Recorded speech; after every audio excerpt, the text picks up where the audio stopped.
파워포인트 지난 시간 거 잠깐 펴봐.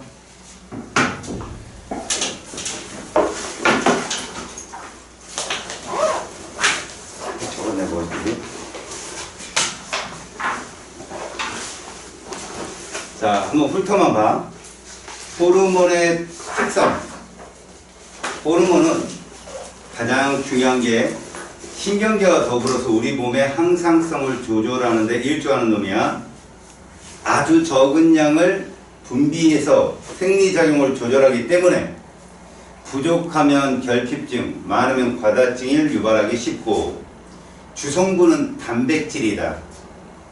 따라서 세포 소기관 리보솜에서 합성돼서 분비된다, 우리 몸에. 이 호르몬은 종의 특이성이 없기 때문에 돼지의 인슐린도 인간이 쓸 수 있을 정도로 됐고, 그 다음에 내 분비선으로 분비한다는 말을 잘 알아들어라.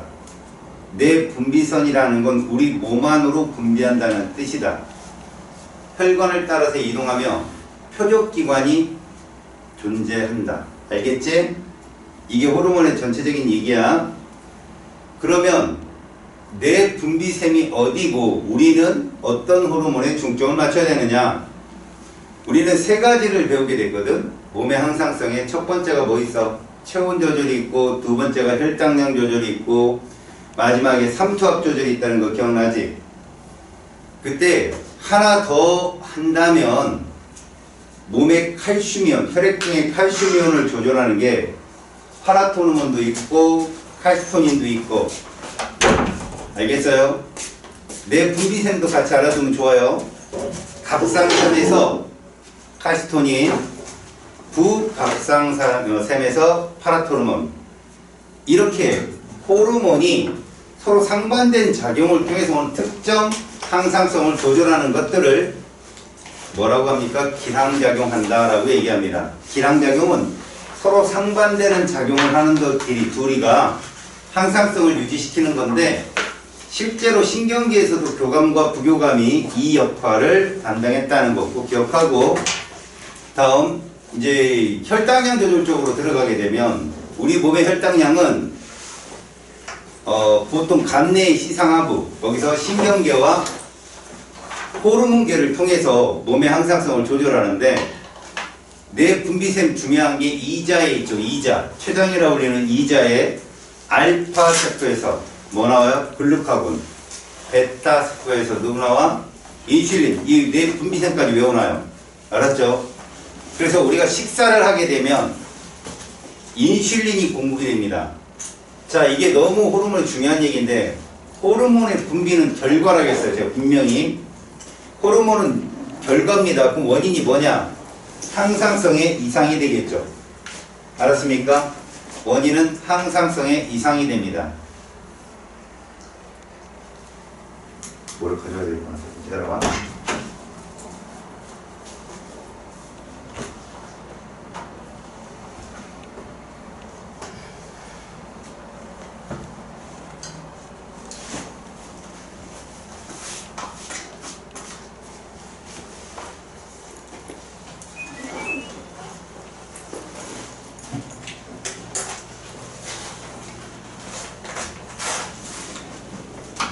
식사를 했을 때 인슐린이 분비된다. 여러분들은 앞에서 신경계의 작용에 대해서 중추신경계 작용에 대해서 배웠죠. 식사를 하려면 소화액 분비가 촉진돼야죠. 그럼 무슨 신경이 활발해요? 부교감신경이 활발했죠. 그 부교감신경계의 활발에 의해서 인슐린도 조절이 된다는 거 같이 연관돼서 알아두시고, 신경계와 호르몬이 같이 알아두시고요. 그 다음에 운동을 하게 되면 혈당이 부족하죠. 혈당이 부족하니까 증가시키는 호르몬이 나와야 되겠지. 그게 누군가? 글루카곤이었죠. 근데 글루카곤만 혈당을 증가시키는 게 아니라 누구도 부신 속질에서 분비되는 에피네프린도 혈당을 증가시키는 작용한다. 표적기관은 다 같이 간이었죠. 기억나요? 그 다음 체온 조절에서는요, 신경계하고 호르몬계, 우리 호르몬계에서는 얘들 같은 경우는 실제로 호르몬을 조절하죠. 호르몬을. 얘들은 기랑 아닙니다. 음성 피드백이라고 했죠. 기억나요?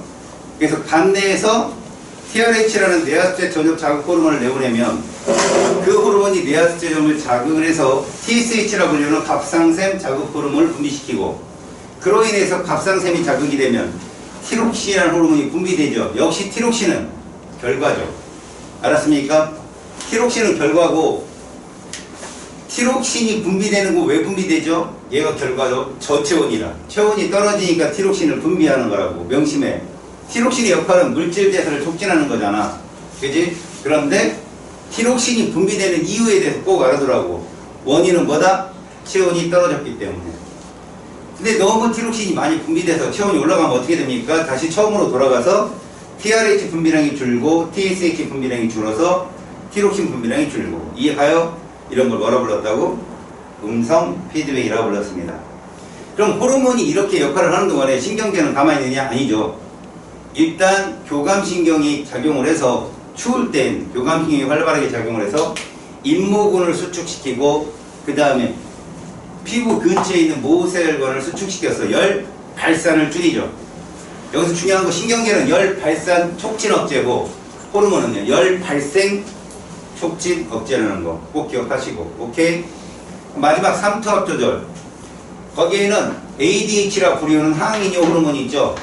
얘는 몸의 삼투압이 높아졌다. 원인. 얘가 많이 분비돼요. 왜요? 물을 재흡수해야 되니까. 삼투압을 떨어뜨려야 되니까. 이때 중요한 거, 우리 몸의 삼투압과 오줌의 삼투압을 같이 연구하세요. 우리가 몸이 짠 음식을 먹어서 몸의 삼투압이 높아지면 오줌으로 배설되는 물의 일부를 빨아들이기 때문에 오줌은 진하게 됩니다. 삼투압이 높아진다는 거죠. 그리고 오줌의 양도 소량이 되는 거고. 알았어요? 여기까지 가죠. 우리가 수박을 먹었다. 그러면 몸의 삼투압이 떨어지겠지. 그럼 ADH 분비량이 줄고, 그렇다면 오줌량은 많아지겠죠. 묽은 오줌이. 이해 갔어? 명심해 이거. 그 다음 하나 더 알은 다음에 혈압. 물을 많이 빨아들일수록 몸의 혈압은 높아진다. 혈류량이 많아지면. 그러면 고혈압 환자는 음식을 어떻게 먹으면 안 돼? 짜게 먹으면 안 되는 거야. 물을 많이 빨아들여서 삼투압을 떨어뜨리려고 우리 몸이 물을 빨아들이면 그만큼 혈류량이 많아서 혈관벽을 누르는 압력이 세진다고. 알겠어요? 동맥경화나 이런 분들은 뭐랄까, 이게 뭐라고 해요? 병목 현상이 생겨버려. 혈관에. 혈압이 높아지면서 혈관이 터질 수도 있다는 거죠. 의자하고 책상을 가져오셔야 돼요. 착한. 조그만 일주. 그죠? 네가 봐도 한심하죠? 아니 너무 많으시. 자, 호르몬은 이렇게 여러분들이 마무리했고, 기초 문제는 여러분들이 좀 푸시고. 깨끗하네요. 시험지가. 이제 여기 선생님이 나눠준 것만 풀어도 니네는 100점을 맞아요. 아셨어요?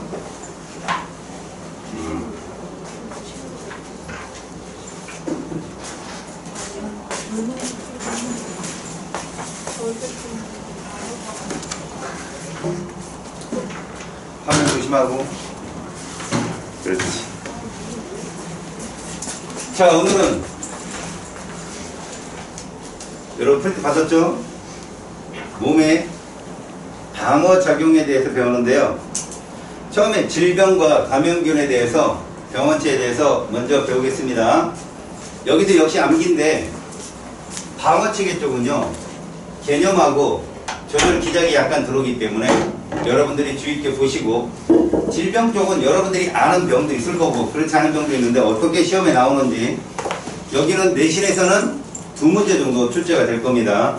하지만 여기를 틀린다는 건 생명과학관을 1학기 기말고사를 틀리겠다라는 작심을 하고 덤비는 거야. 여기 틀리지 마. 수업 시간만 제대로 봐도 다 맞으니까. 먼저 질병과 병원체에 대한 얘기 중에 질병의 구분을 봅시다. 기억니은 디귿에 꼭 물어봐요. 감염이냐 비감염이냐. 뭐 여러분들 무시하는 건 아니지만 고혈압, 당뇨병, 전염병이라는 친구들은 정말 세상을 헛산 거지. 알지? 여러분 생맹 전염병이냐? 그래, 그 정도는 상식이 아니라 기본이야. 기본. 알았어? 알겠지? 감염과 비감염에 대한 건 알겠지? 우리는 봐라, 비감염성 질병은 여기서 공부를 하지 않아. 왜? 방어를 할 필요가 없잖아. 이미 니들이 원튼 원치 않든 부모님한테 받은 거 아니냐. 그거에 대해서는 배우지 않는다고. 감염성 질병에 대해서 여러분들이 여기서 배우거든. 왜? 우리 몸은 항상 이런 위험군에 노출되어 있거든. 그걸 어떻게 우리 몸이 커버를 치고 몸을 보호하느냐에 대해서 배우는 거기 때문에 비감염성 질병은 잘 배우지 않는데 여기 나오는 거 있지. 고혈압, 당뇨병. 여러분 당뇨병이 뭐에 잘못된 거지? 물질, 대사의 순환이 잘못된 사람이에요. 2차 당뇨. 보통 어머니 아버지한테 타고난 당뇨는요, 선천성 당뇨의 제1종인데 일종은 태어날 때부터 혈관 주사를 맞아야 돼요. 인슐린을 공급받아야 되는데 보통의 사람들은 몸을 관리를 잘못해서 뭐 나이가 들어서 어르신들한테 나오는 병이고요. 몸이 쉽게 망가진 친구들은 30살 이후에도 나올 수 있는 병입니다. 당뇨병은. 오케이? 이거 뭐가 잘못된 거예요? 인슐린 분비 조절 기작이 잘못돼서 나오는 거가 여러분 배설에서도 예전에 한번 배웠지만 아포, 아민산 포도당 100% 재흡수해야 되죠. 근데 그 흡수하는 양이 정해져 있어요. 그 양을 넘어가 버리면 오줌으로 당이 나오게 되고 그래서 오줌에서 달콤한 냄새가 납니다. 뭐 오줌 냄새를 맡는 친구들은 없겠지만 그리고 이제 야외에서 방뇨를 하게 되면 벌들이 꼬입니다. 명심하세요. 자기가 꽃이라고 꼬이는 거 아니야. 남학생들 알았냐? 당뇨라 그렇습니다. 감염성과 비감염성 구분할 수 있지. 폐렴 뭔지 알죠? 요즘에 폐렴 걸린 사람 없죠 거의. 그치? 근데 이게 일시적으로 와요. 어린아이들한테도. 지금 코로나 바이러스가 유행하잖아요. 폐렴 증상이 있으면 코로나 바이러스에 굉장한 영향을 많이 받아요. 죽을 위험군이 높습니다. 독감, 여러분 결핵은 많이 사라진 걸로 알고 있는데요. 지금도 결핵은 존재합니다. 쉽게 붙여서 그렇지 일종전염병이었어요 예전에는. 요즘에 이게 이제 다 죽어서 독감과 감기는 다르다 알았니? 독감과 감기는 다르다. 그러니까 독감 자체가 인플루엔자 바이러스거든. 오늘 이제 자세히 배워놓고 각자 어떤 질병에 대해서 확실히 알아야 돼. AIG는 뭐 여러분들 알죠? 에이즈라 해가지고 그죠? HIV 바이러스라고 하고 그죠? 요런 것들을 여기서 배우게 돼요. 감염성 질병 잘 보시고요. 그 다음 병원체의 종류와 특성 잘 알아두세요. 먼저 병원체가 세균은 우리가 말하는 세균은요 이렇게 생겼습니다. 이걸 뭐라고 그러냐? 원핵세포라고 그래요. 원핵세포의 중요한 특징이 뭐냐? 보세요. 요게 이제 여러분들 굉장히 많이 헷갈려 하는데요. 잘 봐요.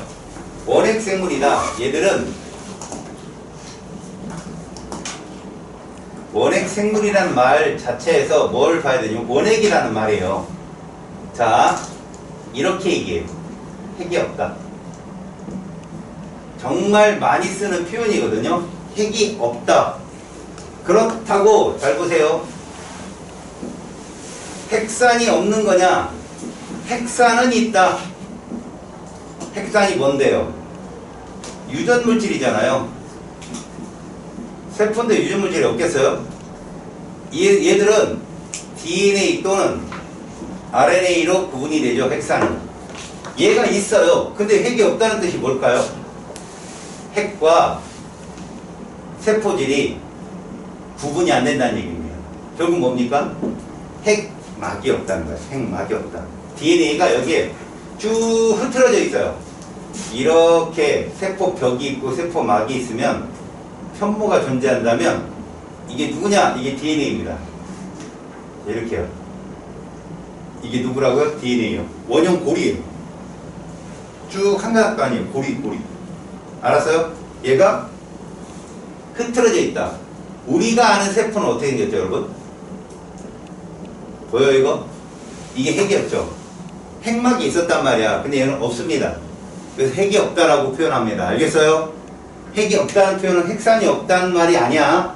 핵산은 있는데 핵막, 핵과 세포질의 구분이 없다라는 뜻을 얘기합니다.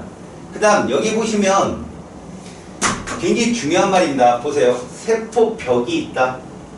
이 바깥이 세포벽인데 펩티도글리칸이라는 말은 내신에선 나올 수도 있어요. 수능에서 절대 안 나옵니다. 이 성분이에요, 성분. 세포벽이 펩티도글리칸. 그러니까 우리가 셀룰로스라는 식물의 세포벽과는 달라요. 알겠습니까? 그 다음 요거 중요하죠. 독립적인 물질 대사가 가능하다. 이게 당연한 거거든. 근데 저거 왜 써졌을까? 바이러스와 비교해서 그래요. 바이러스는 독립적 물질에 살 수 없죠. 그래서 생물이 아니라고 했잖아요. 뭐가 없어서. 두 자. 첫 자가 효예요. 그렇죠. 효도. 잘했네요. 네. 효모. 효소죠. 효소. 효소가 없어서. 알겠습니까? 얘는 독립적인 물질 대사가 가능하고 더불어 여기 보여 리보솜 단백질을 합성하는 소기관이 존재를 해요. 물론 얘 거는 진핵세포의 리보솜과는 달라요. 진핵세포 점으로 찍죠. 얘들은 원형 막대기 모양이에요. 원형 막대기. 알겠죠? 원핵세포가 이런 겁니다. 모양에 따라서 동그란 구냐 아니면 편모 형태냐 뭐 나선 모양이냐 이런 걸로 균을 구별하는데 이런 거 외울 필요도 없고요. 자, 요거 중요합니다. 여러분 뭐로 치료가 가능하다? 항생제로 치료가 가능하다. 여러분 항생제 뭐 배웠어요? 혹시 화학한 친구들? 그렇죠. 페니실린 배웠죠. 눈치 보이죠? 같이 배웠는데. 플레밍이라는 과학자가 논문으로 쓴 푸른 곰팡이를 가지고 이게 항생제예요. 다시 말합시다. 세균을 제거하는 게 항생제. 그러니까 염증으로 인한 세균 감염을 다 막아줘요. 그래서 전쟁터에서 굉장히 큰 효과를 발휘했다고 그랬죠. 홍상 같은 거 금방 낫게 해주는 거죠. 그리고 여러분 백신이란 말이 나오는데 이 백신이라는 건요. 여러분들이 방어장에서 제일 중요한 겁니다. 우리 몸에 소개를 시켜주는 거야. 알았어? 미리 소개시켜주는 거라고. 니들도 니들 집안에 어떤 도둑이 들어오는데 도둑의 인상착의를 보여주면 누군가 초인종을 눌렀을 때 문을 안 열어주겠지? 그럼 똑같아. 우리 몸에 미리 보여주는 거야.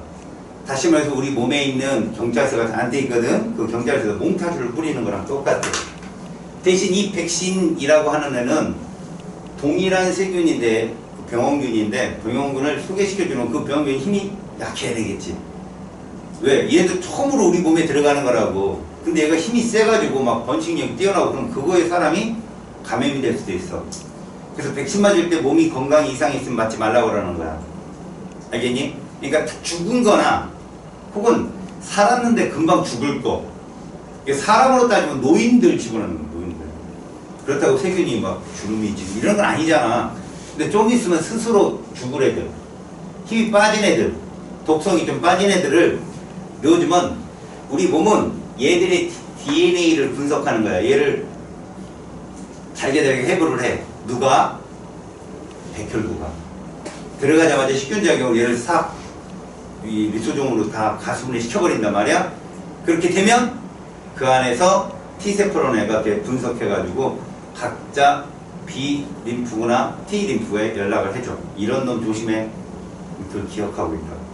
그래서 진짜 쌩쌩한 놈이 들어왔을 때 바로 잡아버리는 거야. 알겠냐? 그게 백신이야. 백신의 선구자가 누구야? 우유. 아, 니네는 어렸을 때 이 우유 없었죠? 아인슈타인 우유 없었죠, 여러분들? 못 봤죠? 봤어요? 좀 그보다 더 앞선 우유는 파스텔을 알아요? 그분이 백신 탄저린 아셨습니까? 백신, 광견병까지 다 이분이 먼저 실험을 했어요. 포도상구균 뭐 이런 걸. 일단 백신, 항생제 치료. 자, 세균은 뭐로 치료가 가능하다? 항생제예요. 알겠습니까? 세균을 잡는 거 꼭 기억하시고요. 그 다음 시험에 잘 나오는 순서. 정말 잘 나와요. 결핵. 세균입니다. 그래서 결핵은 충분히 감염이 될 수 있어요. 결핵 환자가 콜록콜록 하는데 옆에 있으면 감염 충분히 가능합니다. 폐렴. 이건 뭐 집안에 누가 하나 폐렴 걸렸다. 감기가 더 심해지면 폐렴으로 발전되거든요. 콜레라. 배 아프고. 콜레라하고 그 다음 식중독 있어요. 여기 세균성 식중독. 얘들은 목 주변이 좀 지저분해 생기는 거예요. 음식점에서 이거 생겼다는 건 주방이 더럽다는 얘기거든요. 파상풍은 알죠? 흙에서 전염되는 건데 이런 것들은 대부분 보면은 뭐라 할까요? 녹슨 못에 이렇게 스쳤다거나 땅에 이렇게 넘어졌는데 거기서 이제 감염이 되는 경우가 많거든요. 철거상 입었을 때. 탄저병. 이거는 동물들한테 많이 걸리는 거예요. 풀을 먹었는데 그 풀 속에 탄저균이 있어서 몸에 살이 썩어 들어가는 거죠. 대다수가 그렇다는 게 아니라 사과 같은 경우면 땅에 떨어지면 그 떨어진 부분이 시커멓게 나중에 곰잖아요. 근데 나무에 매달려 있는 사과가 그런 식으로 있다면 탄저균이에요, 그거는 거의. 알겠습니까? 그거를 동물이 먹었다. 그 동물에게 탄저균이 들어가면 그걸 인간이 먹었다. 인간의 살이 썩어 들어가는 거죠. 알았습니까? 다음에 폐혈증. 역시 폐하고 관련 있는 건데 뭐 각혈하고 그러는 거예요. 피토하고. 세균성 식중독, 그 다음 장티푸스는 요즘 많이 사라졌지만 여튼 얘도 전염병이죠. 콜레라, 장티푸스는 유럽에서 페스트균 다음으로도 굉장히 유명한 전염병의 일종입니다. 우리나라 조선시대도 엄청나게 많았다고 하죠. 세균인 거 외워놓으세요, 이거. 알았습니까? 친숙해요. 자꾸 보면 돼요. 보면은 외워집니다. 됐죠? 세균은 원핵 세포이며 핵이 없다. 조심하세요. 핵이 없다. 그러면 핵막이 없는 거야. 핵산이 없는 게 아니라. 알겠지? 기억 꼭 하시고. 자, 바이러스. 우리는 바이러스가 생물이다, 무생물이다. 중간적인 성질을 띄었다라고 배웠을 거예요. 그렇죠? 일단은 분열하지 않겠죠. 증식하죠. 살아있는 세포에 들어가서 그걸 뭐라고 불렀어요?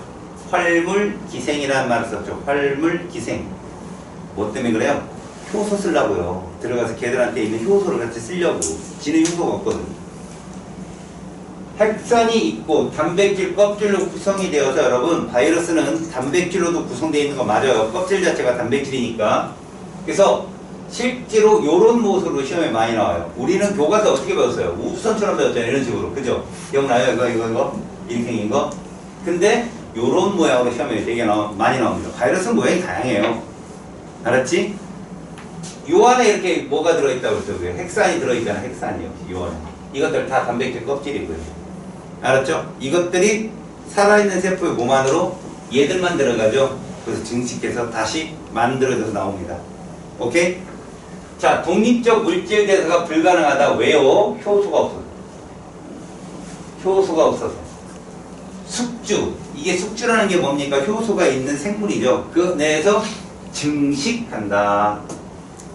여러 개로 만들어지는 거죠. 얘를 우리가 분열이라고 하지 않습니다. 생물체가 아니기 때문에 분열은 이 부분도 있고, 그 다음에 뭐 체세포 분열도 있고, 감소 분열도 있고, 그런 거 하나도 아니라고 얘기한다. 백신으로 예방할 수 있고요. 이것도 역시 백신이에요. 비슷한 바이러스를 소개시켜 주는 거죠. 그럼 봐봐요.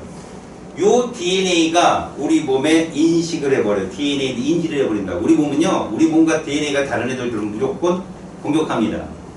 그게 조직 검사한다고 그러죠, 여러분들. 그래서 뭐 간이나 심장 같은 거 이식할 때 조직 검사가 70% 이상 맞으면 수술은 가능한데 걔가 3개월 동안 버텨야 돼요, 우리 몸에서. 우리 몸이 걔를 몰라야 된다고. 그래서 다른 주사를 놔요.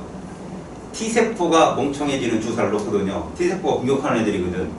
걔들이 멍청하다가 그런 거 있잖아요. 아무리 저기 나쁜 애들도 얘들 둘 사이가 안 좋은데 계속 짝꿍을 한 1년에 그럼 친해져요. 이상하게 친해집니다. 그래서 몸에 인식을 하는 기간은 3개월 정도 유예를 주거든. 근데 3개월 지났는데 얘가 다시 T세포가 술 먹고 이제 빙빙거려서 정차렸어. 근데 공격을 해. 그럼 이건 다시 또 조직 검사를 다시 하고 다시 이식을 해야 돼요.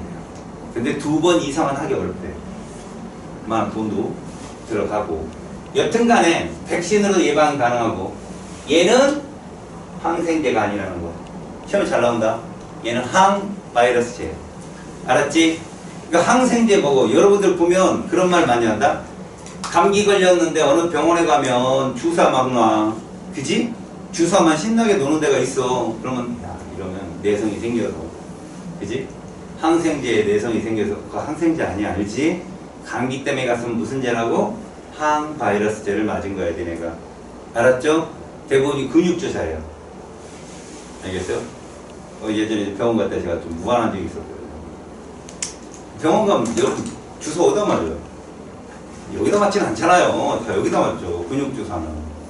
그래서 주사실로 가세요. 그래서 가볍게 벨트를 풀고 싹 내렸더니 어머 팔인데 이러고 있죠. 아 여기까지 다 내려놨는데 부끄럽게. 팔뚝에 주사를 맞는 거 처음 봐요. 팔에 엉덩이 근육이 많은 곳에 주사를 놓는 거죠. 그럼 이게 주사를 딱 꽂았을 때요. 근육은 알죠. 몸에 뭐가 딱 들면 꽉 조이는 거. 그 칼을 사람이 배를 이렇게 찌르잖아요. 그럼 웬만한 그 뭐든 못 뺀대요 칼을. 근육이 딱 잡으니까. 선생님 좀 근육이 없는데 있습니다 여러분들. 만져보면 잘 만져보면 지방 뒤쪽에 근육이 있어요. 근육이 안 보인 거예요. 지방이 덮어서. 찌르면 꽉 잡고 안 논답니다. 알겠어요? 그래서 벤다고 그러죠. 옛날에 칼을 쓰던 시대에는 이걸 베는 거지. 영화에 보면 막 빼잖아요. 천하장사죠. 넣었는데 빼면 천하장사입니다. 알겠어요? 딱 들어가면 근육이 탁 잡고 안 빠진대요. 그래서 살인사건 초보 미수범들이 찌르면 못 빼니까 놓고 도망가는 거예요. 그래서 걸려서 지금. 근데 조금 경험이 있는 사람들은 찌를 때 돌린대요. 이렇게. 그럼 근육이 파열이 되겠죠? 빼는데 수월하다고. 제가 가르쳐 준 거 아니에요. 여러분 나중에 나이 들면 다 배워요. 근육주사는 끌어올리는 거야. 쭉 빨아들이는 원리. 자, 감기, 독감, 아데노바이러스예요. 감기는. 알겠습니까? 독감은요. 인플루엔자 바이러스고요. 달라요. 그래서 독감 주사와 따로 맞아야 돼요? 예. 그래도 감기에 또 걸릴 수 있어요. 바이러스 종류가 다르니까. 또 하나, 이 바이러스는 DNA 바이러스가 있고 RNA 바이러스가 있죠? 코로나 바이러스는 뭘까요? RNA 바이러스예요. DNA가 이중가닥인 건 알죠? 좀 더 안정적이에요. 그래서 얘가 변형이 잘 안 돼요. 안정적이라. 근데 RNA 바이러스는 한 가닥이잖아요. 변형이 살벌하게 잘 돼요. 3개월만 있으면 변형이 일어나요. 여러분 코로나 바이러스 창궐한 지 얼마큼 됐어요? 2년 다 돼가지고. 1년이 넘었잖아요. 지금 작년 3월인가 1월부터 바뀌어도 4-5번은 바뀌었어요. 변종이. 그럼 지금 만들어내는 화이자나 셀트론 이런 데서 만들어낸 그 항바이러스 치료제는 뭘까요? 옛날 거예요. 그걸 마저도 또 걸릴 수가 있어요. 이거는 전문가는 아니지만 그 정도로 공부한 제 소견입니다. 바이러스 치료제는요 매번 맞아요. 독감 치료제를 그래서 매번 맞는 거예요, 여러분. 얘들이 RNA가 구조만 염기설만 잠깐만 바뀌어도요. 그러니까 지금 코로나 바이러스가 뭐냐면 옛날 여러분들 사스 알아요? 사스 기억나요? 어렸을 때? 메르스 알아요? 메르스? 이 대청병원인가 거기서도 창궐했었잖아요. 그거 일종의 애도 변형된 거예요. 코로나가. 알았어요? 그 RNA 바이러스가 변형돼서 그러니까 똑같은 놈인데 어느 해는 선글라스 끼고 들어오고 어느 해는 빰하고 들어오고 이래가지고 우리가 못 찾는 거예요. 계속 매년 소개를 시켜줘야 되는 거예요. 그래서 지금 보통의 30% 40%의 바이러스만 잡아도 예방 백신 주사로 인정을 해줘요. 그러니까 지금 요즘에 돌아다니는 인도 쪽이 살벌하죠. 변종의 천국 아니에요, 거기가. 그죠? 여러분들 거기 여행 갈 일 있으면 난리 나는 거죠. 남녀를 불문하고 위험합니다. 그래서 사고가 위험해요. 인도 사람들 사고가. 특히 농촌 사람. 뉴델리나 이쪽으로 돌아다녀서 괜히 고난의 역경의 길 하다 진짜 인생이 고난의 역경이 돼요. 알겠습니까? 진짜 조심하시고 거기는 그렇게 바이러스 그 겐지스 강이라고 하나요, 걔들? 그 강에 시체가 엄청 쌓여있대요. 지금 저도 가보지는 않았지만 여러분 원래 걔들은 장례식 문화가 죽으면 우리처럼 땅에 묻는 게 아니라 물에 띄워서 보내요. 강의 신한테 바친다 해야 돼. 물에 띄워보냅니다. 근데 죽은 시체를 태워도 안 해서 강에다 버리니까 강에 막 시체가 엄청 많대요. 근데 떠다니는데 웃기는 거예요. 죽은 시체를 이렇게 물에 띄워보내면서 장례를 치릅니다. 근데 옆에 머리 감고 있고 물 떠가고 있고 옆에 좀 웃겨요. 거기가. 여튼 바이러스. 자, 아까 세균성 식중독 봤죠? 세균성 바이러스 식중독도 있어요. 또 식중독 낼까요? 안 내요. 헷갈리잖아요. 경계가 뭐하니까 이런 건 안 낸다고. 다음 간염. 그러니까 왠지 세균 같죠. 그죠? 이 B형 간염 이런 거 들어봤죠, 여러분들? A형 간염. 그래서 이런 거 조심해서 알아두고. 홍역도 그렇고 여러분 소아마비 들어봤어. 소아마비. 얘도 바이러스예요. 알았어요? 소아마비는요 DNA 아니 핵형 검사라고 해요. 핵형 유전자 검사는 핵형 검사를 통해 나오지 않아요. 애가 태어나서 그것도 1년, 2년, 3년 지나서 애가 걸을 때 알아요. 미치는 거야, 부모 입장에서. 알겠냐? 멀쩡해요. 애가 누워있는데 뭐 응애 아이고 귀여워. 자 여기 땡푹 이렇게 해서 왜 이렇지? 꼭 병원에 가봤더니 나이더라고요. 알게요? 안을 나는 애. 소아마비도 바이러스. 에이즈는 여러분 알고 있고 HIV. 그 다음에 천연두, 광견병 다 바이러스입니다. 여러분들이 봤을 때 나 이거 바이러스인지 몰랐는데 라고 하는 거 개인적으로 외우시면 돼요. 알았지? 세균성하고 그 다음에 바이러스성하고 질병 병원체 꼭 암기하셔야 돼요. 그게 기본적으로 나오니까요. 문제. 그래서 문제를 여기서 풀다 보면 여러분들 굉장히 많은 예가 나오거든요. 근데 거의 비슷한 예로 나올 거예요. 비슷한 예로 그게 아닌 거 외우세요. 내신에 그거 나옵니다. 꼭. 거기랑 기출이랑 똑같이 안 나와요. 이거 아닌 거. 알았죠? 뭐 간염, 소아마비, 뭐 광견병 이런 것들 있죠. 이런 거 외워놓으세요. 알겠습니까? 다음 원생 동물이라는 게 있는데요. 여러분 진액이란 말이 있죠. 진액, 단세포. 여러분 원핵세포도 단세포고요. 진액도 단세포예요. 진액과 원핵의 차이 아까 뭐라고 그랬어요? 핵이 있다 없다. 얘 있다 걔는 없다. 핵이 없으면 핵산이 없나? 아니야. 핵막이 있다 없다 차이라고. 알았어? 다시 원핵은 핵이 없어. 핵막이 없기 때문에 진핵은 핵이 있어. 핵막, 이중막이 있거든.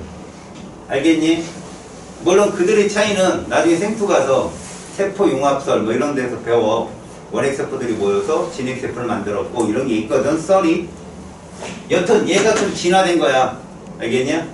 매개 곤충을 통해서 질병을 유발한다 라고 하는데 말라리아는 여러분 잘 알고 있잖아요. 여러분들 말라리아 뭐냐? 매개체가 모스키토 모기야 모기. 알겠지? 그 모기가 매개체야. 그래서 아프리카 같은데 요거는 좀 되게 재밌는 일들이 많아. 말라리아가 창궐을 하면 아프리카 전역에 한 10% 정도 죽는데 이것 때문에 고열이 나고 죽는 거거든.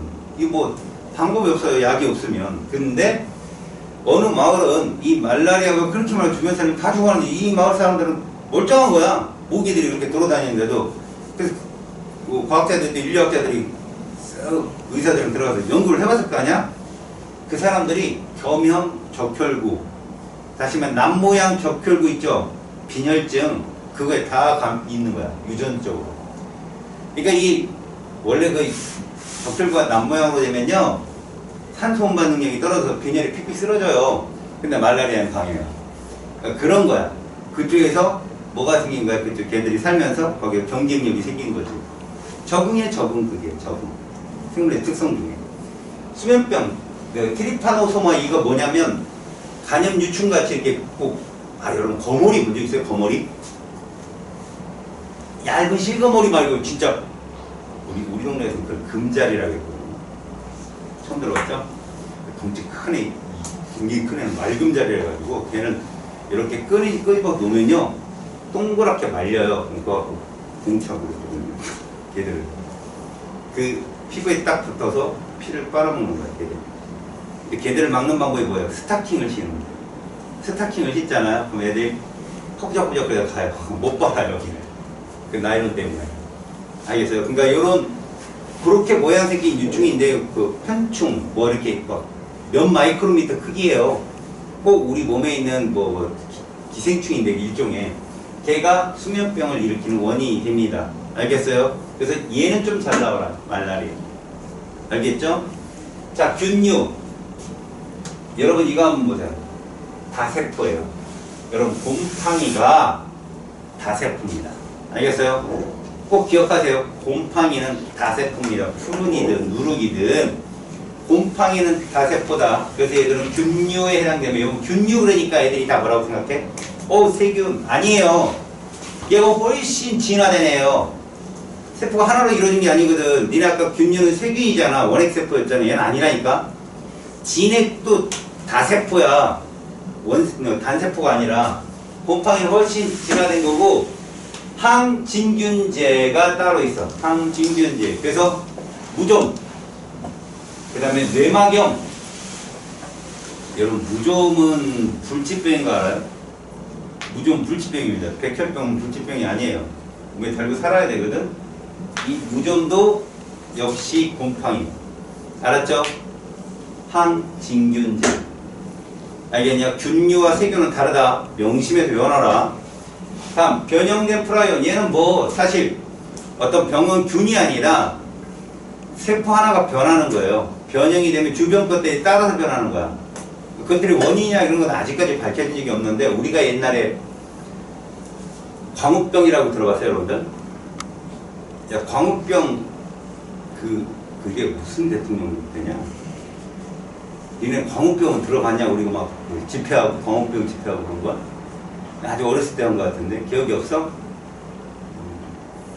그래서 우유만 주면 좋아할 때라 그랬더니, 그지? 지금이야 뭐.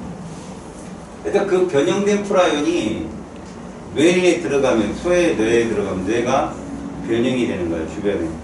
그래서 핵산이 없어. 뭐가 없다는 거냐? 유전자가 없다고. 유전 정보가 없어, 얘가. 그냥 크기도 굉장히 작고 열도 굉장히 강해. 원래 단백질이 비환원성이라 열에 강하면, 여러분 그런 거야. 단백질이 변형이 되잖아, 고온에. 그럼 다시 돌아오기 어려워. 근데 그 열에 강하다고, 그러니까 죽이기도 어려워, 잘. 그 다음에 더 강한 열로 가열하면 죽잖아요. 그럼 동물도 죽잖아, 인마. 더 가열하면. 그지? 그러니까 얘들이 거의 죽지 않는 거. 양, 소, 그 다음에 사람에 대해서. 이건 최초로 감염이 된 사람 이름이야. 야콥이라. 크로이츠베르크라는 사람. 이 사람이 이름을 쓴 거야. 인간에게 프라이온이 보여진 거. 알겠지? 특징적인 거. 핵산이 없다는 거. 알겠어? 얘는 그 단백질 변형 구조로 이루어진 애들이야. 옆에 감염을 시켜서 계속 변형시키는 거지. 여기까지 됐지? 배운 게 다 외웠어? 뭐 배웠어? 첫 번째, 원액.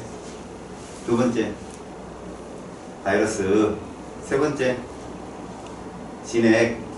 그래서 원생생물. 그 다음에 균류. 마지막 파이온. 외우노라고. 다 외웠니? 그지? 다 외웠어? 천재도 아니고. 자, 이제부터는 방어. 여기부터는 정신을 똑바로 차려. 이쪽은 시험 문제, 두세 문제는 무조건 나온다.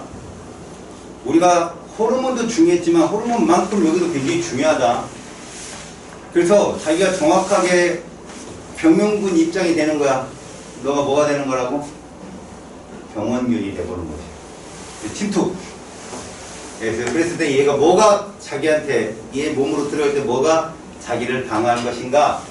먼저 뭔가 전쟁터에서도 방어선이 있잖아.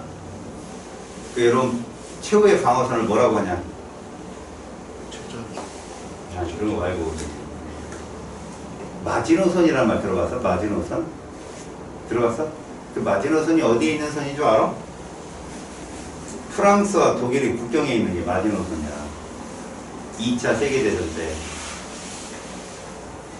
독일이 뒤로 돌아가서 쳤잖아, 거기를.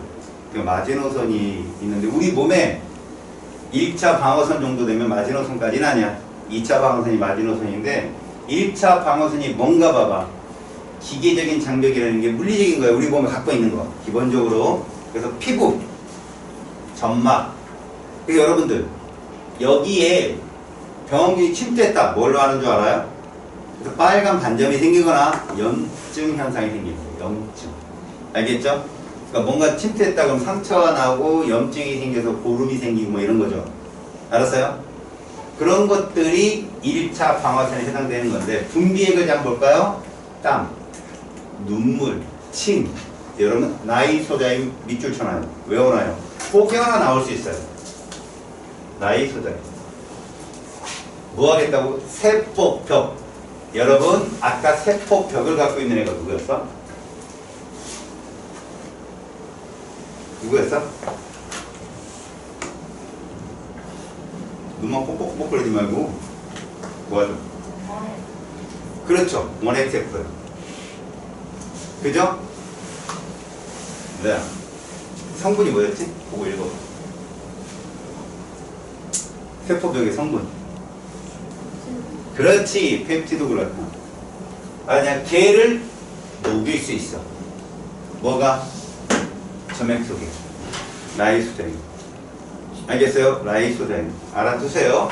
그러니까 우리도 이 침 같은 거, 눈물 같은 거, 땀 같은 것도 외부 병원체한테는 무기가 될 수 있는 겁니다. 알겠어요? 다음, 내부 방어를 볼까요? 자, 겉에는 이미 1차 방어선 중에서도 1, 2차가 있어요. 제일 겉으로 기본적으로 차단하는 곳이 있고요. 자, 내부로 그렇게 병원균들이 찌꺽찌꺽거리고 들어왔어요. 염증 반응이라는 게 있습니다. 봐요. 열. 여러분, 열은 왜 생기냐면 물질 대사가 활발하면 열은 생기겠죠. 근데 그 물질 대사가 뭐냐? 그 백혈구 이런 애들이 와가지고요.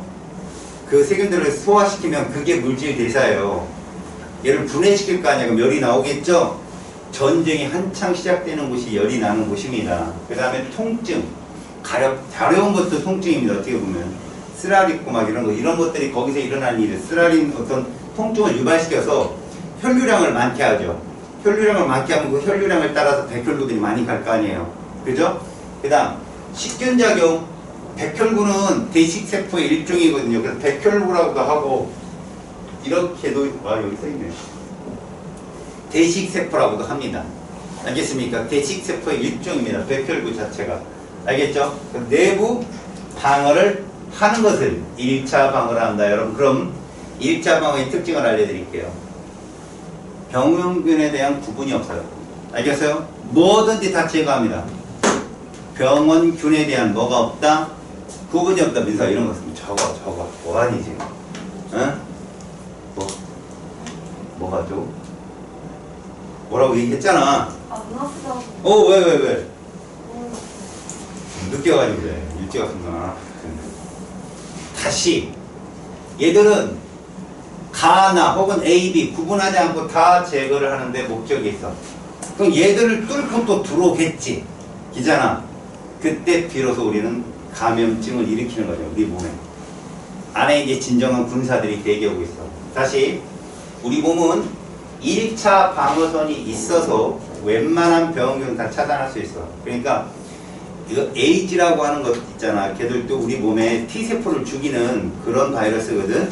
그래서 우리 몸이 2차 면역 체계를 무너뜨리는 애들인데 충분히 1차적인 그만 건강 상태를 유지하고 위생적인 생활을 한다면 1차로도 충분히 사람이 살 수 있어.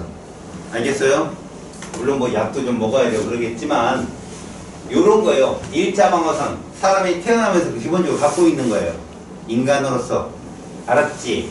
그러니까 얘들은 병원균의 구분이 없다가 제일 중요한 얘기입니다. 두 번째 봅시다. 2차 방어. 시험에 잘 나옵니다. 2차 방어선을 보세요. 이렇게 1차 방어선을 뚫고 우리 몸에 들어옵니다. 먼저 이런 말이 있어요. 여러분. 봐봐. 항원, 항체반. 자, 이제 특이성이라고 하거든요. 하나의 항원이 여러분 누구냐? 잘 보세요. 사람이 이렇게 있습니다. 사람이 이렇게. 자, 여기에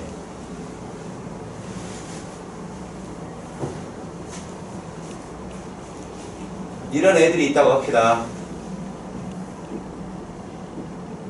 왜 나쁘게 생겼죠? 얘들이 항원이에요. 항원. 외부 DNA 혹은 RNA. 우리 몸에 없는 구조예요. 얘들이 들어오는 거죠. 우리 몸에. 그러면 이 안엔 누가 있느냐? 항체가 있는 거야. 항체의 오른손에 어떤 무기를 쥐어주느냐에 따라서 A, B, C를 대처할 수 있게 됩니다. 그래서 여기에 이런 무기가 구축이 되어 있거나 이런 무기가 구축이 되어 있어. 자, 스몰 A를 장착하면 라지 A를 죽일 수 있는 거고 스몰 B를 장착하면 라지 B를 죽일 수 있는데 C가 들어오면 대책 없어요. 알았어요? 그래서 맨몸으로 싸워서 이겨야 돼요. 막 싸우고 치고받고 싸우다가 C라는 무기를 만드는 순간 이제 2차 면역으로 넘어갑니다. 그러니까 진짜 생생한 C가 들어오잖아요. 그럼 바로 이 C를 장착한 항체들이 급격히 빨리 생성이 될 수 있죠. 그러니까 지금 이 상태라면 라지 A, 라지 B라는 항원에 대해서는 얘는 지금 면역 능력이 있는 거죠. 알았어요? C에 대해서는 없는 거예요. C에 대해서는 1차 변형을 거쳐야 됩니다. 얘에 대한 정보를 얻어야 되니까 치고받고 싸워봐야 되죠. 알았어요? 다시요. 항원항체 반응이라는 건 하나의 항원에 하나의 항체가 가서 결합을 해서 죽일 수 있다는 얘기입니다. 그러니까 스몰 a라는 무기를 장착한 항체는 절대 라지 b를 죽일 수는 없습니다. 알았어요? 항원항체 반응. 자, 특이성이에요, 그게. 항원, 비자기물질이며 세균, 바이러스 등을 말합니다. DNA, RNA 외부. 항체. 자, 여기서 형질세포란 말이 나오는데 이 형질세포는 말 그대로 공장입니다. 공장. 누구를 만들어내는? 항체를 만들어낸다고 하는데요. 요 무기를 장착한 항체를 내보내는 거예요. 그래서 실제 항체는 여러분들 Y자 모양으로 그려지거든요. 니네들. 그 학교 선생님들이 그려준 거 보면은 자세히 알 필요는 없지만 그 항체도 끝자락에 모양이 약간씩 달라요. 양쪽. 보통 우리가 항체를 이런 식으로 만든 요 자락에 A를 공략하겠다 그러면 요 끝부분이 요렇게 될 거고 B를 공략하게 되면 둥그럴 거고 C를 공략하면 네모나겠죠. 그죠? 그렇게 돼 있는 거. 알았어요? 이거 자체가 항체라고 부르죠. 요걸 장착을 해서 내보내는 것이 형질세포라는 것입니다. 자, 분비하는 면역단백질, 혈장을 통해 온몸으로 운반이 되고요. 자, 다시요. 여러분, 형질세포는 여기서 면역단백질을 분비한다는데 그러면 누가 참 많을까요? 형질세포에는 리보솜이 참 많이 있어야 돼요. 당연하겠죠. 리보솜 자체가 단백질을 합성하는 곳이잖아요. 특별히 세포 소기관에 리보솜이 상당히 많이 존재합니다. 이건 여러분 그 호르몬 분비샘도 그렇고요. 외 분비샘, 소화액 분비샘도 그렇고요. 모두 리보솜이 되게 많아야 돼요. 왜요? 소화액 자체도 주성분이 단백질일 거고 호르몬 자체도 주성분이 단백질일 거니까. 이해 갔어요? 그러니까 저기에 다른 세포들보다는 리보솜이 많이 있겠구나 라고 상상을 하시고 혈장을 통해서 온몸으로 운반된다는 말은 혈액을 따라 온몸을 돈다는 얘기예요. 알겠죠? 혈액을 따라 온몸으로 돌게 되고 항원과 결합해서 항원을 응집, 무력화시킨다. 벌떼처럼 날려들어요. 여러분들 보시면 유튜브에 동영상 본 거 봤어요?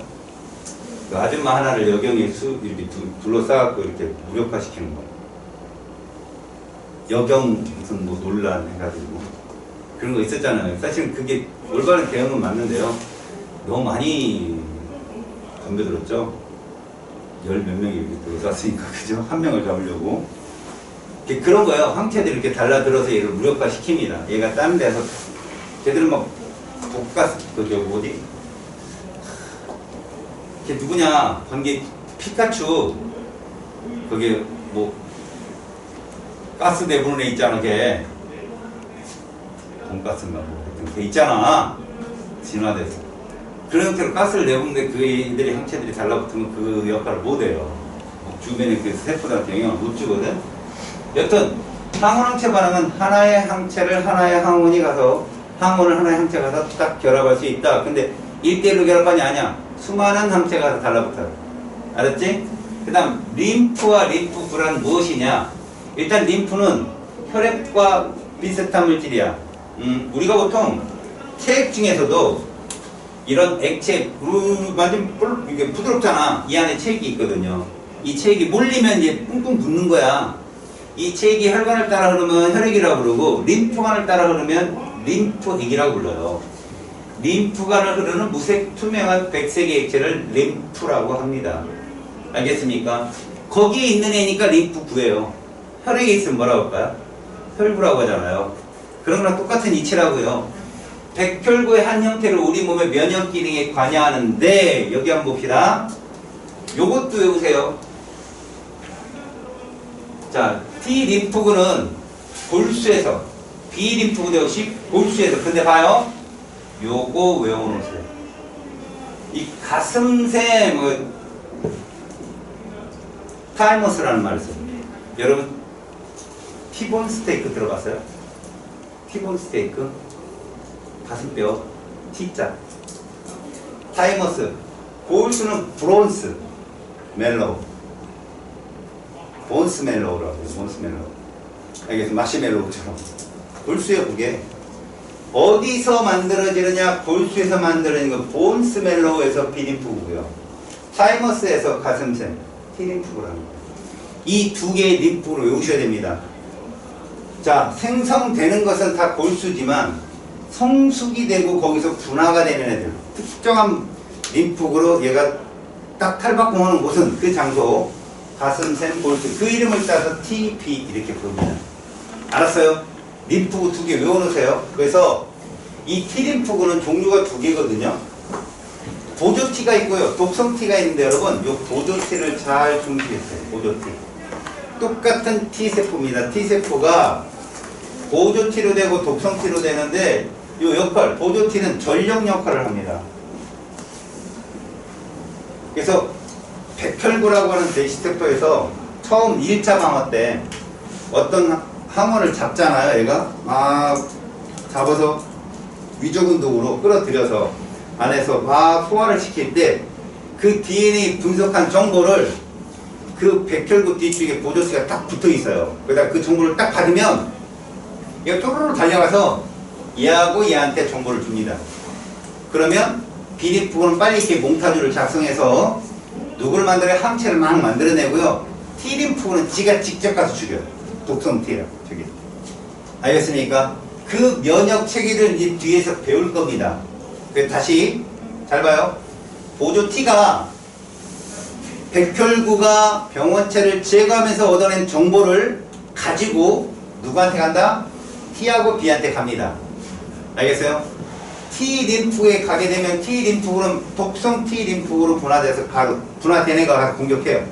독성 T는 자기가 직접 공격하거나 병든 세포도 있죠. 또 거대 병원균도 있죠. 덩치가 큰 애들. 그 밑에 애들도 공격을 하는데 걔들이 주로 타겟이에요. 그런데 B림프구는 보조티가 딱 가잖아요. 그럼 지가 분화가 돼요. 형질세포와 기억세포로 분화를 돼서 기억세포에는 그 DNA나 RNA를 저장해 놓고요. 몽타주처럼. 형질세포로 분화된 애들은 바로 항체를 생성합니다. 항체를 생성해서 병사들을 만들어서 보내죠. 알았어요? 그럼 항원항체 반응은 누가 하는 거예요? 항원항체 반응이라는 건 얘들 둘 다 하는 겁니다. 독성 T도 그렇고 이게 특이적 면역이라고 해요. 알겠죠? 오케이? 자, 그러면 이제 대충은 내용들은 대충 봤어요. 아, 림프가 이런 것들이 있고 이런 것들이 가서 이제 2차 면역이라는 거, 2차 방어를 지금부터 할 겁니다. 요거 공부 잘 해놓으세요. 여기가 하이라이트다. 알아. 2차 방어 과정. 일단 요렇게 보자.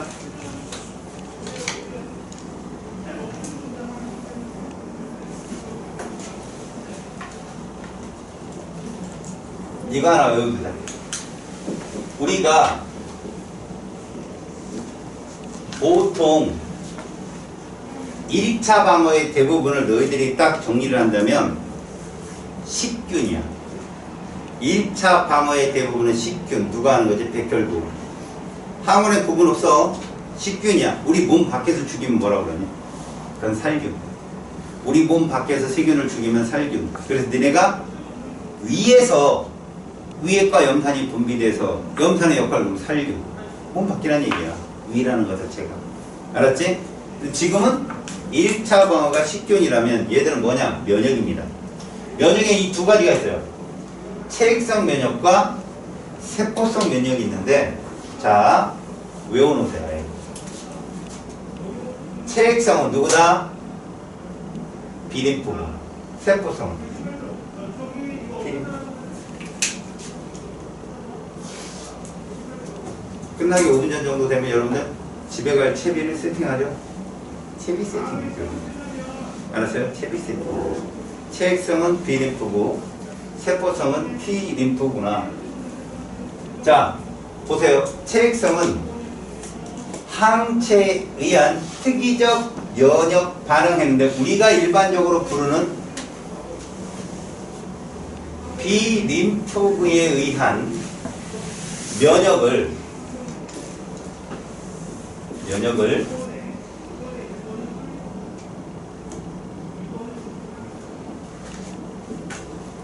항원 항체 반응이라는데 여러분 여기서 항체가 만들어지거든요. 형질세포는 항원을 다 잡고 나면 사라져요. 근데 얘는 남아있어요. 이게 2차로 항원이 침투하면 바로 기억세포 하나와 형질세포로 또 분화되는 거. 이런 걸 뭐라고 한다고요? 분화라고 쓰거든요. 분화. 여러분 분화되는 거는요. 그런 거라고 생각해도 돼요. 뭐 제일 정모세포가 정세포가 부정소에서 정자로 이렇게 분화된다. 변형이 되는 거거든요. 알겠어요? 분화 과정이 그런 과정이라고 보시면 됩니다.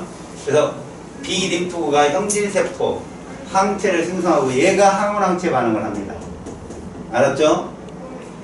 이게 면역 중에서도 1차 면역에 해당돼요. 그 다음에 2차로 항원이 침투하면 이 기억세포가 바로 뭐로 간다고요? 형질세포와 또 다른 기억세포로 간다. 자, 이것이 무슨 면역? 1차. 봐요. 얘가 이렇게 변형이 되면 먼저 누가 와줘야 돼요? 얘가 와줘야 돼요. 보조 T. 보조 T가 와서 정보를 줘야 얘가 분할을 해가지고 이렇게 변하고, 그 다음에 기억세포는요, 이렇게 형질세포와 또 다른 기억세포로도 분화가 되거든요. 이게 2차예요, 2차. 얘들이 1차, 얘가 2차. 알았어요? 그러니까 얘가 속도가 훨씬 빨라요, 2차가. 항체를 만드는 속도가 훨씬 빠릅니다. 알았지? 그래서 자, 이거 이제 세로치기 농도라고 쳐봅시다. 항체 농도. 그러면 우리가 요렇게, 물론 병원균이 항원이 여기에 침투해서요. 근데 처음에는 이렇게 가만히 있다가 싹 항체가 올라가요. 그러다 내려갑니다. 이렇게 내려가죠. 병원균 2차 침투 이래버리면 얘가 이렇게 되면 갑자기 확 높아져. 뭐 말인지 알겠어? 얘들아, 여기 왜 병원균이 침투했는데 항체가 늘어나지 않았을까? 이게 1차 방어를 하고 있는 거예요. 여기서 누가? 피군이, 그 다음에 치매기니, 이런 점액들 있지? 그 다음 가장 대표적인 누구? 백혈구. 여기서 백혈구가 막 공략을 해서 보조티가 정보를 얻고 있는 과정이라고 생각하면 돼요. 이거. 아, 이거 안 돼. 그러면 안 돼. 중요한 거 얘기하고 있는데. 그지? 다시. 요 부분에서는 백혈구가 열심히 싸우고 있다고 정보 수집을 하고 있는 거야. 보조티가 누구한테 가지고 가? B림프구, T림프구에 가져가지? 거기서 항체가 생성된다는 건 이미 여기서 1차 면역이 시작됐다는 거라고요. 1차야. 1차 면역이라고. 여기는 방어고, 방어. 알았니? 이거는 2차 면역이고. 이 그래프 알겠어? 알겠어? 여러분, 1차 면역 때는 기억세포가 없어. 알겠니? 2차 면역 때는 기억세포가 있고. 알았어? 지금 1차 면역일 때 형질세포와 기억세포로 막 분화되고 있는 중이고, 1차 면역이 끝나서 항체 농도가 거의 바닥을 치게 되면 어떻게 된다? 거의 바닥을 치게 되면은 기억세포만 남게 된다. 알았죠? 알아둬요. 오케이? 지금 내용적인 설명은 알아두시고, 자, 이것이 체액성 면역이야. 자, 이건 볼래? 그림을 볼래? 잘 봐봐. 자, 항원이 들어왔어. 어이, 미안해. 항원이 들어왔어. 이 대식세포가 백혈구 일종이라고 보면 돼. 얘가 막 위조분동을 통해서 식균작용으로 얘를 막 분해할 때 뒤에 보조티가 딱 붙어 있다고. 그래서 그 정보를 얘가 싹 읽어. 그래서 그 정보 다 읽으면 얘가 싹 가는 거야. 누구한테? 세포성 T와 B림프구에 가. 자, 먼저 우리는 B림프구의 보조 T가 정보를 건네준다는 걸 자극이라고 하는 거야. 실제로 얘가 뭐 받으시오. 무서워. 왜 이러겠냐? 서로 이제 자극으로 정보를 주겠지. 그런 정보를 받으면 얘가 이렇게 뭐로 된다? 이걸 분화라고 한다고. 이걸 뭐라고 한다고? 분화된다라고 한다고. 분화. 그러니까 B림프구 자체가 이렇게 분화가 되는 거야. 얘는 나중에 사라진다. 형질세포는. 여기서 항체가 생성이 돼서 항원항체 반응을 한다. 다시 체액성 면역은 항원 항체 반응인 거야. 알았니? 체액성 면역은 항원 항체 반응이다. 항체를 생성시켜서 항원을 잡는 거니까 이 공장은 사라져요. 항원이 다 잡히면. 그러나 얘는 남아있다 이거 얘는. 이 기억세포가 다시 2차 침투일 때는 또 다른 기억세포와 형질세포로 분화되는 것이 2차 면역이다. 이때 속도보다는 훨씬 이런 걸 우리가 뭐라고? 1차 면역이라고 부른다고. 2차는 기억세포가 직접 가는 게 2차. 알겠지? 그럼 기억세포는 계속 남아있어. 알았어요? 얘들이 죽을 때까지 평생 남아있는 거야. 자, 그러면 이제 우리 얘를 뭐라고 해서 세포성 면역이겠지? 세팅. 세포성 면역은 이 독성 T 리프 자체가 직접 가서 세포를 용해시켜버려. 그러니까 세포를 공격하는 거야. 병든 세포를 직접 공격한다. 또 하나. 바이러스 중에 덩치가 큰 애가 있어. 그게 HIV야. 에이즈 바이러스. 걔도 직접 공격해. 알았어? 내가 아까 그 얘기했지. 에이즈가 왜 무섭다고 그랬어? T림프를 죽인다니까? 아, 이게 없어지는 걸. 그럼 얘가 있는데 뭔 걱정이에요? 얘도 없어져. 알았어요? 같은 T잖아. 그치? T림프를 없애버리니까 죽고 죽여요. 근데 다시 재생 속도가 바이러스가 훨씬 빨라요. 증식 속도가. 그래서 계속 소모전을 벌였을 때 얘들이 다 죽으면 이 밑에 게 하나도 안 일어나. 면역. 그래서 후천성 면역 결핍증이라고 부르는 거예요. HIV거든. 알겠습니까? 그래서 이게 일어날 수가 없다. 이 정보 전령이 없어가지고 보조티가. 알았죠? 그래서 에이즈가 무서운 거라고. 이해가냐? 자, 세포성 면역은 병든 세포를 직접 T 림프가 공격한다고 했는데 여러분 여기 중에 고등어 알러지 있는 사람 흔들어봐. 고등어. 아, 어떤 음식물에 대해서 알러지 있는 사람. 있으면 안 되죠. 아무거나 아무거나 드셔도 맛있게 먹을 시기죠. 고등어 같은 거 먹으면 알러지가 생기는 사람이 T림프에 문제가 있는 거예요. 독성 T림프가 고등어 세포를 항원으로 인식하는 거죠. 알았어요? 그런 게 알러지예요. 어떤 물질을 항원으로 인식하는 거. 알겠어요? 오케이. 그런 것들이 지금 면역 과정입니다. 그럼 요걸 배워가지고 이제 요 그림을 봐봐요. 이 그림 딱 뜨면 이거 뭐예요? 무슨 면역이다? 체액성 면역입니다, 이게. 알았습니까? 이게 뭐라고요? 체액성 면역이요. 왜? 자, 항체라고 써있잖아. 항체를 생성하는 게 B 림프구잖아. B는 체비잖아. 체액성 면역. 잘 봐요. 항원 A가 0일 때 1차 침입을 합니다. 그럼 처음에 항체가 생성되지 않아요. 무슨 일이 일어나는 걸까요? 1차 방어가 일어나고 있는 거예요, 지금. 대식세포가 항원들을 막 부수고 있는 거죠. 보조 T가 그 정보를 막 B림프에 전달해주고 있는 상태인 거예요. 그 잠복기라는 데가. 그러다가 항체가 확 일어나거든요. 왜 생성이 될까요? 보조 T가 정보를 주고 B림프가 분화돼서 그래요. 뭘로? 형질세포와 기억세포로. 그럼 형질세포에서 뭐를 막 만들어내? 항체를 막 만드니까 농도가 진해질 수밖에 없죠. 막 늘어납니다. 왜 늘어나요? 항원들이 많으니까요. 그래서 막 늘어나서 전쟁에 이겼어! 그럼 다시 줍니다. 왜 줄어요? 형질세포가 사라져서요. 만들어내는 공장이 사라지니까 항체도 없어지겠죠. 얘가 줍니다. 줄다가 여기다 이렇게 끌어놨죠. 왜? 완전히 영혼되지 않거든요. 약간의 그 항체는 남아있어요. 그러다 수주 내지 수년이 지나갑니다. 그래서 항원 A가 2차 침입을 합니다. 항원 A가 빨간 색깔이에요, 보여요. 그러면 이 빨간 색깔에 대해서 항원 A에 대한 면역에 대해서 요 파란 색깔 확 올라간 거 있죠? 여기 얘의 2차 면역. 요 1차 A에 대한 2차 면역 과정이 요게 쭉 올라간 게 2차 면역 과정이라고 이게. 알았니? 왜 생기는 거지? 형질은 사라지되 기억세포는 살아남아 있잖아. 그 기억세포가 정보를 받아서 다시 형질세포와 또 다른 기억세포로 분화되는 시간이 매우 짧다는 얘기예요. 이 2차 면역. 이해가요? 그런데 그건 A에 대한 거 아니야. 항원 A에 대한 거. 여기에 A도 침입시켰지만 2차로 B는 새로 들어온 항원이죠.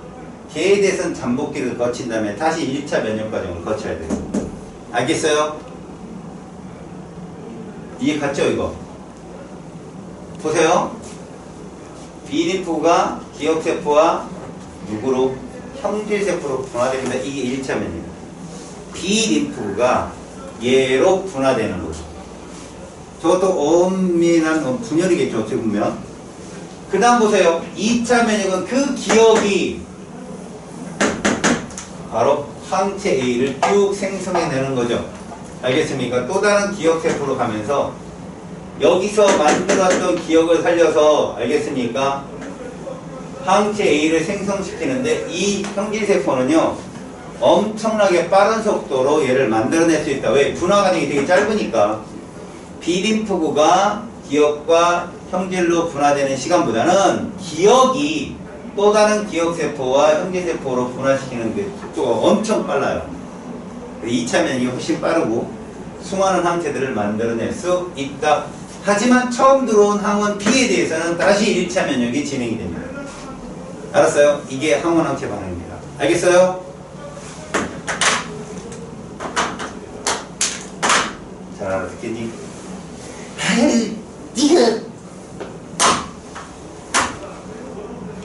다음. 자, 예방과 치료를 보자.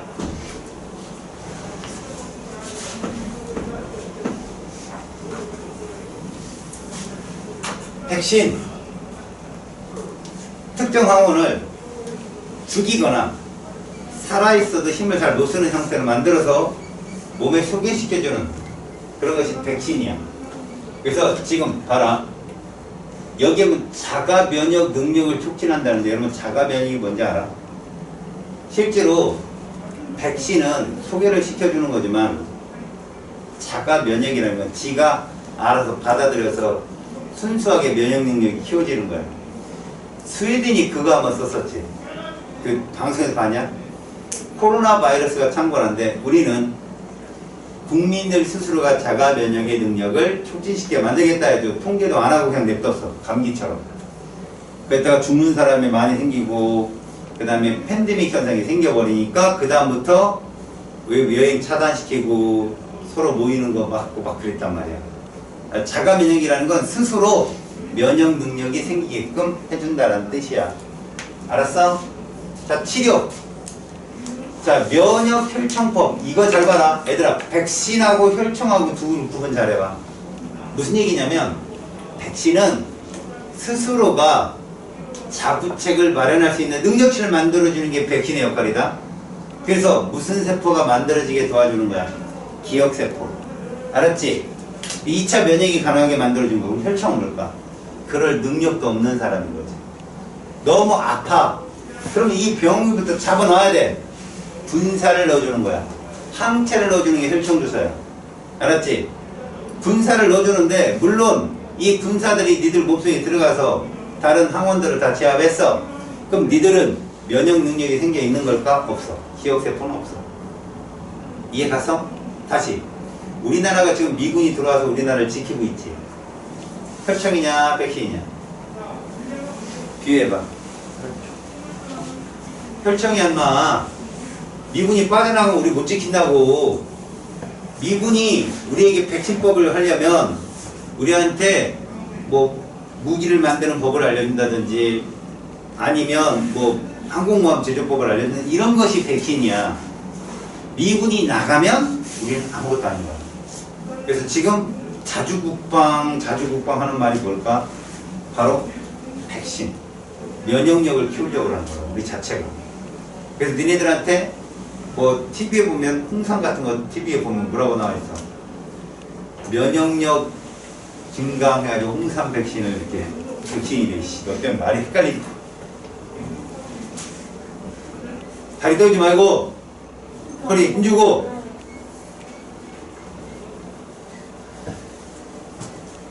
저번 주에 이번 주는 다릅니다. 선생님 기대하십시오. 저번 주도 그런 얘기 했어요. 전 자진 않았어요. 계속 정신을 차리고 집중을 해야죠. 자, 백신은 기억세포를 만들어주는 역할을 해주는 거고 혈청은요 그냥 항원만 잡아주는 거야. 알았어요? 타가면역이라고 합니다. 이건 타가면역. 딴 애의 영향을 받는 거죠. 다른 애에 의존하는 거예요. 자기 스스로는 못하고. 알았지? 그러니까 우리나라가 미국 주도하는 게 그런 역할이다. 자, 면역계 이상 알레르기 한번 보세요. 알러지라고 하죠. 알러지. 자, 항원의 1차 침입. 잘 보세요. 애초에 너희들도 원인이 없던 결과는 없다고죠. 뭔가 원인이 있었기에 결과적으로 나타난 거거든. 자, 항원이 1차 침입하는데 이게 항원일 수도 있고 항원으로 인지되는 물질일 수도 있어요. 증세가 나타나지 않으면 형질세포로서 생성된 항체가 비만세포에 결합이 된다라는 말이 있습니다. 이 비만세포라고 하는 것이 그냥 우리 몸에 있는 어떤 세포예요. 자, 그런데 이 비만세포 자체가 우리가 만드는 항체가 가서 얘를 공격한단 말이야. 알았니? 그럼 얘한테도 뭐가 발생을 해? 히스타민을 발생을 합니다. 그럼 그 히스타민이 두드러기를 일으키거나 가려움증을 유발시키거나 그래요. 다시요. 1차는 형질세포에서 분비되는 항체가 비만세포를 항원으로 인식하는 과정이라고 보시면 돼요. 그 다음부터 2차부터는 항체에 결합해서 방어물질을 비만세포 방어물질을 발생시키고 저희 공격당했으니까 방어를 해야 될 거 아니야. 그 물질 자체가 우리한테 가려움증이나 두드러기 같은 거, 빨간 반점 같은 걸 일으킨다. 이게 알러지예요. 저 비만세포에 해당되는 게 뭐 꽃가루일 수도 있고요. 아니면 음식물일 수도 있고요. 알았습니까? 그걸 우리 몸이 항원으로 인식하면 알러지가 된다는 얘기죠. 알았어요? 자, 후천성 면역 결핍증 아까 누구 죽인다 했냐 얘? T 림프를 죽인다고 그랬잖아. 그게 보조 T가 중요해서 그래. 독성 T가 죽으면 B 림프가 어떻게 좀 커버치면 되잖아. 근데 사실 독성 T가 죽어도 위험하거든. 암세포 같은 거 공격하는 애가 독성 T야. 암세포가 전이 되는 걸 막 가까스로 막아주는 게. 근데 가만히 보면 여러분 그 임파선이라는 데가 있어요. 임파선. 림프들이 막 모이는, 림프관이 모이는 곳이 있거든. 아무래도 체육이 가장 많이 지나가는 것. 그러니까 모든 교통편이 대전을 지나가잖아. 대전이 교통의 육춘지라고 하는 것처럼. 그러니까 암세포나 이런 것들도 다 거기를 지나가게 돼 있어. 전쟁이, 싸움이 제일 심하게라는 것이 임파선이야. 그래서 니네가 어디가 아프잖아? 그럼 임파선이 붙는다고 하지. 임파선이 목 옆에 있지, 여기. 니네 뭐, 목이 부으면 여기 누르면 되게 아프잖아. 여기 임파선 있고, 겨드랑이 밑에 임파선이. 알겠어요? 그러면 암세포도 거기서 제일 빨리 전이가 된다. 그쪽이. 알겠어요? 다 그런 역할을 하는 것이고, T 림프가 파괴되면서 채비 세팅이 무너지는 거야. 왜? 어차피 체액성이니 세포성이니 다 누가 보조 T가 정보를 줘야 일어나는 현상 아니냐? 걔가 없어지니까. 알겠어? 그래도 사람이 죽지 않는 건 우리에게 무슨 방어가 있어서? 1차 방어가 있다 이거지. 1차 방어. 알았죠? 자, 이제 혈액형이야. 복잡한 얘기가 쭉 나와 있어. 잘 봐. 이 말부터 보자. 우리는 혈액형을 뭐라고 부르느냐? 일단 이건 유전에 가서 선생님이 다시 설명을 해 주겠지만 여러분들은 이렇게 알자. 기본적인 거야. 봐봐봐. 여러분, 인간이 상동 염색체로 되어 있다는 건 알아요? 아, 알아요? 그냥 좀 놔줘. 자고 좀 버릇돼. 의지력을 키워줘. 야, 다시. 인간의 염색체는 총 몇 개냐? 혹시 모르는 사람은 C 웃어봐. 모르는 사람은 C 웃어봐. 너무 세게 웃네. 46개야. 그럼 몇 쌍이 나오게 되냐? 23쌍. 그 23쌍이 서로 각각 한 쌍씩이 같아. 그래서 총 몇 쌍이 있다고? 23쌍이 있지? 그 염색체에는 번호가 있어. 1번, 2번. 1번이 몇 개일까요, 염색체가? 2개. 알았어? 상동이라고. 그럼 1번은 왜 1번을 줄까? 가장 커서. 염색체가 가장 크다는 건 그 안에 DNA량이 제일 많다는 얘기야. 1번이 잘리거나 결손이 되면 죽어. 그 염색체 수의 이상 배웠지, 너네들. 다운증후군 이런 거 배웠잖아. 그 애들 보면은 거의 18번 이상이야. 21번, 22번으로 갔으면 크기가 작다고. 걔들은 하나 더 많거나 하나 부족해도 태어날 수 있어. 근데 1번부터 한 10번 사이에 애들이 이상이 생기면 위험하지. 5번이 잘리는 게 묘성증후군이거든. 애기가 울음소리가 고양이 울음소리야. 묘성증후군. 그리고 그 아이는 흰자가 없어. 그냥 검해. 알았어? 걔는 3년 안에 다 죽어.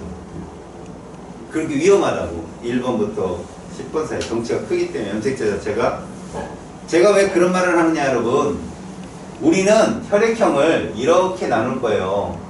A형, B형, 그 다음에 AB형, 그 다음에 O형. 이게요, 유전자가 상동이니까 하나는 아빠, 하나는 엄마한테 올 거 아니냐? 아빠든 엄마든 한쪽이 A를 주고 한쪽이 또 A를 주면 이게 유전자형이에요. A형 유전자형. 근데 이것도 되지만 이것도 됩니다. 이게 무슨 법칙이야? 우열의 법칙이에요. 우열의 법칙. 됐어요? 우성, 열성이 있다는 거죠. 누가 우성이라는 거야? A가 우성이라는 얘기예요. 그럼 B형도 엄마 아빠가 BB를 줘. 순종이라고 그러죠 이거를. 아빠가 B를 줬는데 엄마가 O형을 줬어. 이래도 B형이에요. 자, AB형은요. 봐요. 우열의 법칙이 성립을 안 하죠. A하고 B 유전자는 상등관계라고 해요. 상등관계. 이런 걸 복대립 유전이라고 합니다. 여러분들이 뒤에 나중에 배워요. O형은요, 열성이 이 때문에 열성 순종만 발현이 됩니다. 여기까지 됐어요? 이것이 유전자형이라고 하고, 왜 그러냐, 이 뒤쪽에 문제가 보면 이런 것들로 인해서 풀어야 되는 문제가 있어요. 그런 문제 있으면 풀지 마세요. 여러분들 범위에 안 나옵니다. 알았죠? 그냥 그건 제가 나중에 설명을 해드릴 거고요. 우리가 지금 알아야 될 건 혈액형, A형,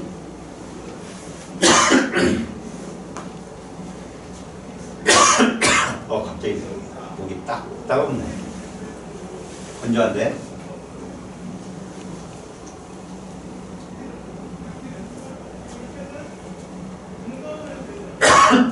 잘 보세요.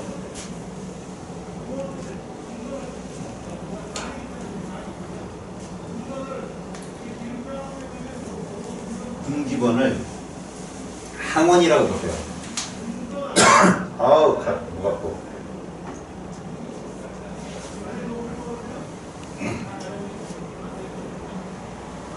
응기번의 역할을 얘기해봐. 항원은 어떨 때 항원이라고 할까? 니네 입장에 들어올 때. 항원이 니네 몸으로 들어오는 애가 항원이야. 그지? 그러면 이 응기번은 나한테 들어올 때 작용을 하는 물질이라고 생각해봐. 근데 응기번이 어디에 있나 봤더니 어디에 있대? 적혈구 표면에 있어. 그럼 니들도 적혈구를 갖고 있잖아. 그지? 누라고 흔형이야. 역시 B형일 줄 알았어. 누라가 B형이야. 그럼 얘 적혈구 표면에 B라는 응기번이 있는 거야. B라는 응기번. 됐어? 그런데 이걸 잘 봐야 된다. B라는 응기번을 갖는 B형은 응집소로 알파를 갖고 있어. 응집소로 알파를. 뭔 말이냐? 이 응집소는 항체라고 생각하면 돼. 얘는 우리 몸에서 우리를 지켜주는 애라고 생각하면 돼. 항체니까. 그럼 잘 들어봐. 루라가 지금 B라는 응집원을 갖고 알파라는 응집소를 갖고 있는데, 준이 무슨 형이야? 오, 이런 해필 우용네 씨. 준이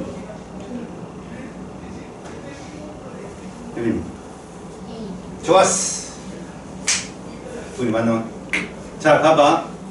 만약에 혜빈이니까 A형을 집어넣는다, 얘한테. 쟤 A형이야? 그럼 쟤는 적결구 표면에 응집은 뭐가 있겠어? A가 있단 말이야. 됐지? 봐라.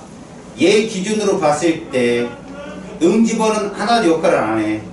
알았니? 역할을 안 하는데 지금 혜빈이 혈액이 들어오지? 그럼 혜빈이한테는 응집원 A와 응집소 누가 있어? 베타가 있을 거야. 그치? 그러면 루라 입장에서는 제 응집원 A가 항원처럼 느껴지는 거야. 알겠냐? 제 A가. 그럼 우리 몸에 누가 있어? 얘 몸에 알파라는 응집소가 있잖아. 걔가 제 A랑 만나서 항원항체 반응을 하듯이 뭉쳐요, 혈액을. 응집이 된다고. 알겠어요? 혈액이 바깥에서 뭉쳐서 피딱지가 되면 응고라고 그랬걸, 응고. 근데 안에서 뭉치는 건 피덩어리, 응집이라고 하죠. 응집이 생겨버리면요, 모세혈관 같은데 응집이 하나라도 생기면 죽어요. 이런 모세혈관이 적혈구 하나 크기가 지나갈 크기거든. 근데 우리가 왜 저 깊은 바닷속에 있다가 올라올 때 뭐 저기 산소 결핍인가 그거 걸려 죽는다 그러잖아. 잠수병 걸려서. 그게 뭐냐면 기포가 생겨서 그래요. 기포 하나가. 그러니까 기체 용해도가 떨어지잖아요. 압력이 점점 낮아지면 위로 올라오면서 수압이 떨어지면 몸에 기포가 생겨가지고 그 기포 때문에 모세혈관을 막아서 기가 막혀 죽는 거예요. 기가 막히네. 그 뜻이에요. 알았어? 그럼 이제 내가 정리를 한번 해줄게요. 자, 이거를 잘 보세요.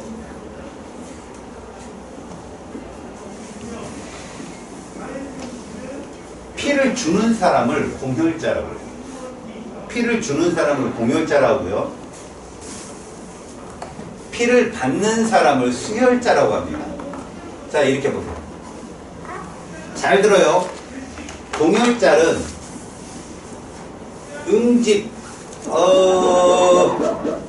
응집원이 작용을 해요. 어디 있죠, 얘? 적혈구 막에 있어요. 막. 응집원. 알겠습니까? 수혈자는 응집소가 작용을 해요. 어디 있죠? 혈청에 있어요. 자, 이 과정을 꼭 기억하십시오. 써놓고. 빨리 써놓고. 이 조절 기장을 모르면요, 해석이 영 딴판으로 갑니다. 딴판.